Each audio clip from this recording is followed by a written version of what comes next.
What's going on, everybody? It's Peter here, hanging out in the garage, and this is a video I've been meaning to do for a long time, and I just haven't gotten around to it, so I figured what better time than now, and I wanted to give you a boat tour.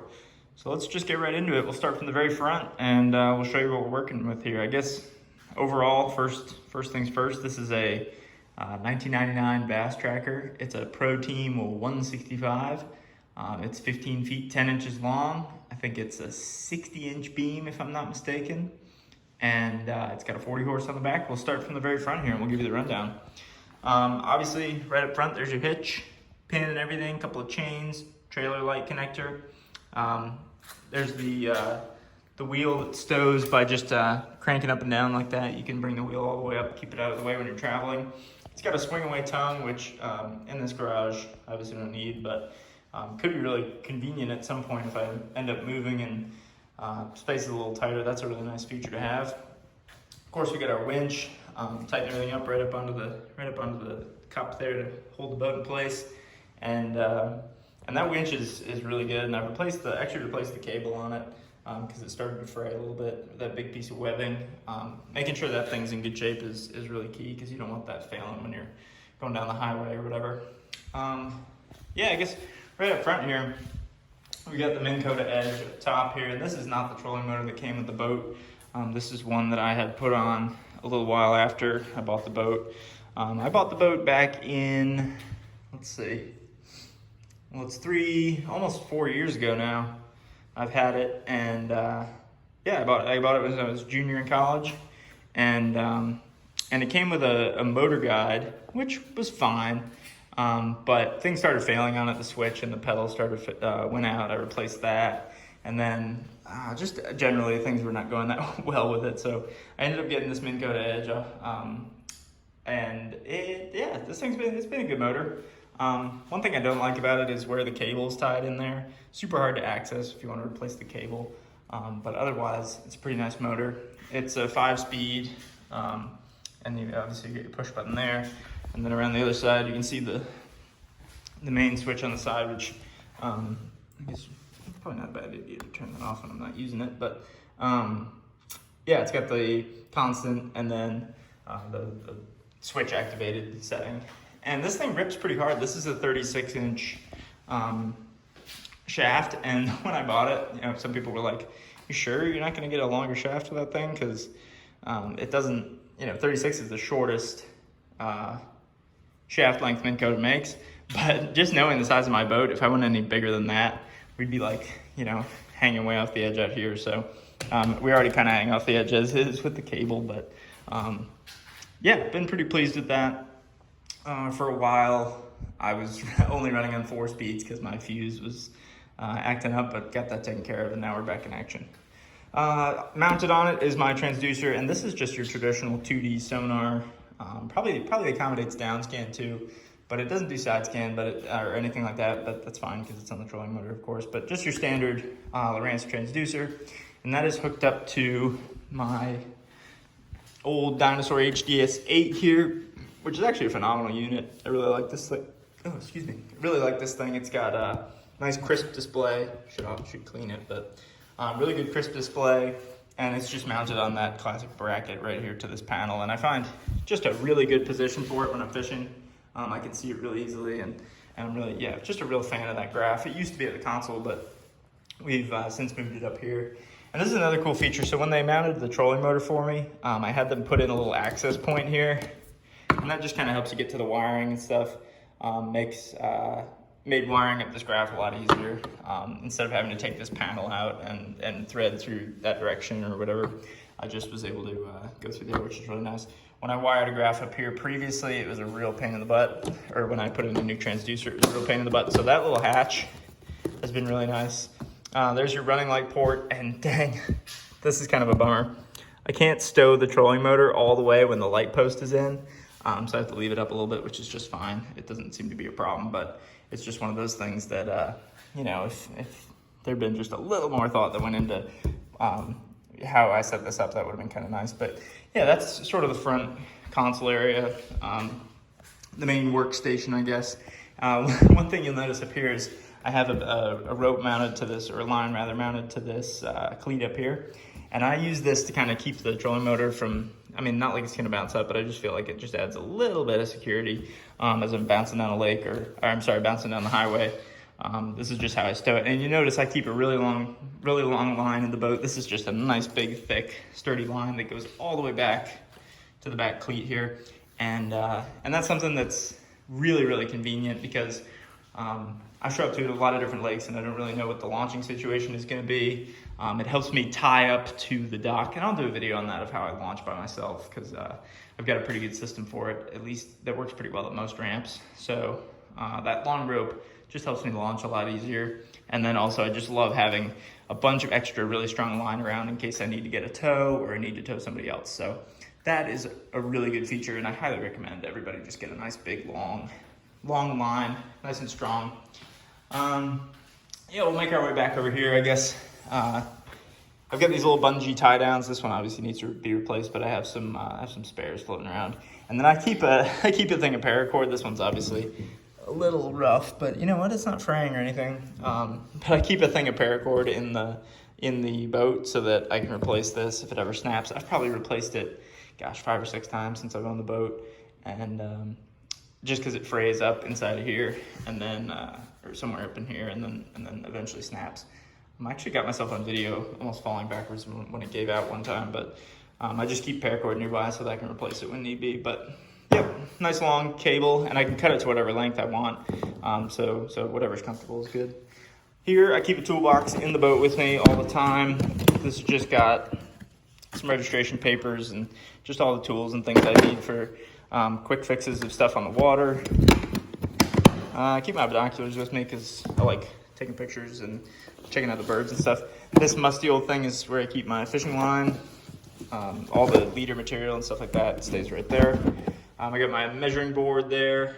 I took a seat post out and put a piece of plexiglass and some carpet over it. It looks pretty shoddy, but it is, that's just covering up a spot where I removed a seat post that was super in the way. Really glad I took it out, and hopefully the next owner's not too pissed at me, but yeah, they're my loose pliers, which is not ideal, but there's my measuring stick. Moving back towards the console here, I've got a janky cup holder. Steering wheel cover flew off like a week after I owned the boat, or after I bought the boat rather. I was running down the highway and I saw something black just like pshoo, fly off into the distance, and when I got back home I realized my steering wheel cover had, well, that was that black thing that flew off. And I was pretty bummed about it at the time because it definitely looks janky, but it doesn't really change anything. It's just the janky boat. My gauges, yeah, we got a gas gauge, which works. Miles per hour gauge does not work. RPMs do. I haven't messed around with the speedometer, just see if I can get it to work or not. But what cracks me up about it is that I would only use till about there. This boat goes about 29 miles an hour. It's never touched 30.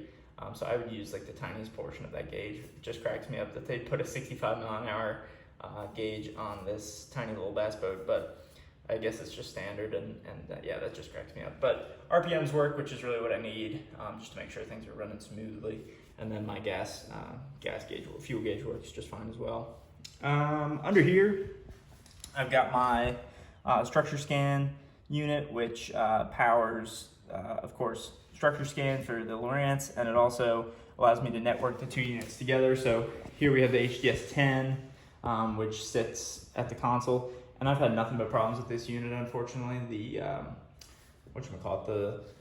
I don't know, it's like the display cable. It's like a big ribbon cable is acting up, so I gotta get that repaired, and I'm not too pleased about it, but hopefully that'll be back in action. It works fine most of the time, sometimes, but it gets super glitchy occasionally, so I'm getting that repaired sometime this winter, and then we should be really back in action. But happy to have those two graphs linked together. They can share data, they can share waypoints, all that stuff, which is pretty clutch. Switch panel here, we've got accessories, which says it works, but I've never been able to get the accessories to work. Aerator, there's your live well, bilge, and running lights. I always keep some contact cleaner, getting blurry, contact cleaner somewhere nearby. Sometimes bring it with me just in case those switches get a little fussy. because sometimes they get grimed up, and then and we can always give them a quick squirt and get them back in action. Yeah, cables run through here. This is where I originally had my graph mounted. I originally had a hook 7 that sat here. That crapped out on me, so actually first I moved it up there, and then it crapped out on me. So that just got replaced, and then we did a ram mount here, which keeps that big boy stable. And then I keep a GoPro mount here. I put this tackle warehouse sticker on like the second day I bought the boat, because, you know, bass fishing and all. And it's sort of a regret. I could always peel it off, but I think it's, you know, kind of personalization maybe. Yeah, a couple other GoPro mount. And then I always keep my toothpicks right here for Texas rigging. If you use bobber stops, what are you even doing? I also keep my old watch here. I've worn a watch since I was like 10, 11 years old, and this is my old one. And I keep it here just in case, yeah, if I'm fishing a tournament or something, it's nice to be able to just have that right there so I can see what time it is, even though I am wearing a watch. Throttle. Sorry about that, accidentally cut the video off. Throttle is pretty standard. Get your kill switch. Advanced throttle only. Not sure what that does. Haven't looked it up. Probably should. Yeah, basically super basic throttle. Get your trim right there, which is nice. Moving back. Yeah, let's just go straight to the back here. One thing I love about this boat is that this broke. I can actually remove this whole panel here. It gives me great access to the back here. I don't have an onboard charger. I use just a regular bank charger that plugs into the wall, and that does fine. I only run 2 batteries. I don't see a need for more. There's my trolling motor battery, and back here is my cranking battery. The cranking battery runs all my electronics, gauges, accessories, all that. Never had a problem with it, never had to charge it. Great rig there. I've only replaced that battery once in the 4 years I've owned the boat, so I'd say that's pretty solid. Done me pretty well there. I've got a 12, either a 10 or 12, I think it's a 12-gallon gas tank, which rarely stays full. You can see it doesn't have a ton of gas in it right now, but yeah, that's pretty much the rig back here. I've just got the 2 batteries and the gas tank back here. I love having a nice open access to the aerator and the bilge pump back there, so if need be, I can get right in there. I had this funny little accessory switchboard, not switchboard, but just a little panel that was put in when I had the trolling motor installed. And these gauge wires were just totally inappropriate for the power that's required from the 10 and the HDS 8. But they're still hooked up, so I'm planning on putting some LED lights or something fun in using those. But yeah, everything's wired through here. Obviously you got your fuel lines, all that stuff, steering cable. Power trim, transom saver, bungee to keep that in place. We've got our 2 straps on either side so we don't bounce around running down the lake. And yeah, that's pretty much the story back here. My power is the Mercury 40 horse. This is, again, 1999. And this engine runs like a charm. I love this rig. I've got the fin on here, which really helps keep me stable. And I can trim up and down and get the boat to plane exactly how I like, depending on how much gear I've got with me. If I've got a buddy with me. There's my banged up prop. Look at that sucker. Look at that chink out of it. That is brutal. I did that at Lake Monticello. Hit a sandbar pretty hard. Took a chunk out of it. Yeah, I love having the oil reservoir right here. I can see how much oil I've got, and I can add more whenever I need to. Really cool deal. It's a 3-cylinder engine. And super easy to maintain just because it's a 99, pretty simple, reliable piece of equipment, knock on wood. And yeah, that's pretty much the story back here. Again, love the fact that the hinges on this panel broke so I can pull it right out, remove it, and then get easy access to all my gear. Moving up a little bit, oh, there's water in this. I totally forgot about that. Yeah, there's water in there, I totally spaced on that. I'll put it out in the driveway and and empty that in a little bit. I totally spaced on that. But yeah, I got my live well back here. It's maybe 10 gallons or so. There is a divider, but it gets really tight when you divide it. I don't know how you'd ever keep 10 fish in here if you're fishing a team tournament.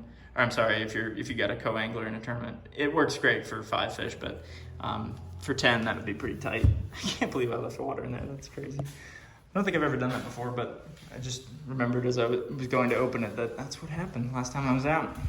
Totally forgot. Anyways, moving back up here, Yeah, the rod space, I keep my spinning rods on that side, and I can fit 3 pretty comfortably over there, and 4 bait casters over here, and that's pretty much what I bring with me. I mean, obviously I don't have that much more gear than that.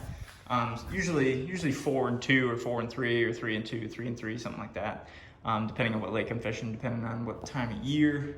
But yeah, I can fit those pretty comfortably here and still have plenty of space to work with, to move around and stuff. I've got a seed post here, which has never been used.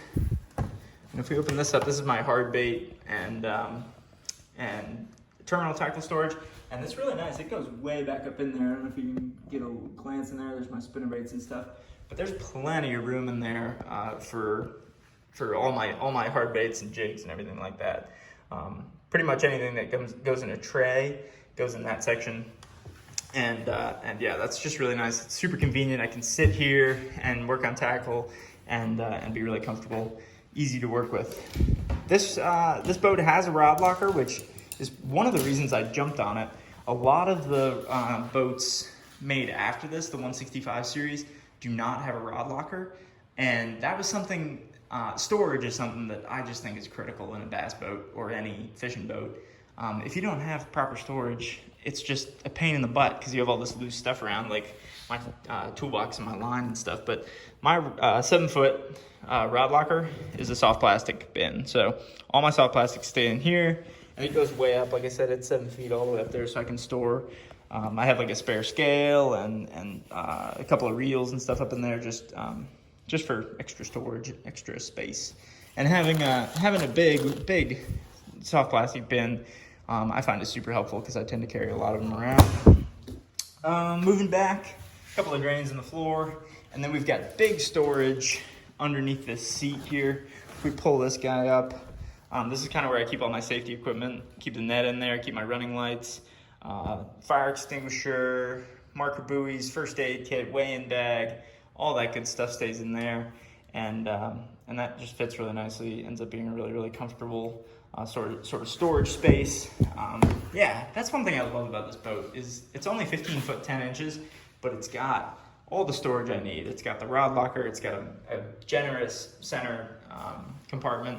Got the big, pretty deep actually. You can see it's got, yeah, I mean it's probably like a 6-inch deep storage compartment that runs all the way the width of the boat, so I can squeeze a bunch of stuff in there. All my life jackets, everything goes in there. Back here, again, there's your gas cap. Fill the gas tank up, and then that's pretty much it. It's a simple little rig, but it served me super well over the past few years, and honestly, I don't really see too much of a need to upgrade anytime soon. I'm probably going to redo the carpet here pretty soon, and then get some LEDs. I'd love to do some LEDs up in the gunnels here, just to get that situated. But I think that's pretty much it. Maybe eventually do some grip tape up here because I do like having that when I'm getting in and out of the boat. When I bought the boat, this is kind of funny. The guy before me had installed rod holders. I don't know if he was a catfish fisherman or whatever, but he had put rod holders just the entire length of the boat. So I think the day I bought it, I pulled all those out and then filled them with silicone because I didn't know what else to do. But that's actually worked out just fine. Been really pleased to have those out of the way. That was like priority number one, was get those rod holders out of the way, because there'd be nothing worse than to snag your net or your line on one of those while you're fighting a big fish. So those had to go. But yeah, pretty much it. Got your Trail Star trailer, a couple of, I can't remember what dimension the wheels are. I've replaced both of these actually. One of these is the spare that came with the trailer, and then one of them's brand new. And then the old bald one turned into my spare, and I keep that in the car. But yeah, that's pretty much the rig. I don't think there's too much else to tell about it. It's pretty simple, but it runs great and has put me on plenty of fish. So thanks for coming along for the tour, and feel free to comment any questions or anything that you would like to know more about this rig. I'm happy to share. And yeah, love this thing. Great rig. Would highly recommend it for anybody as a first boat. This is my first boat. Yeah, just a great little rig. So again, be well, everybody. Take care of yourselves, and shoot me some questions, comments if you've got them. Take care, and we'll catch you guys soon.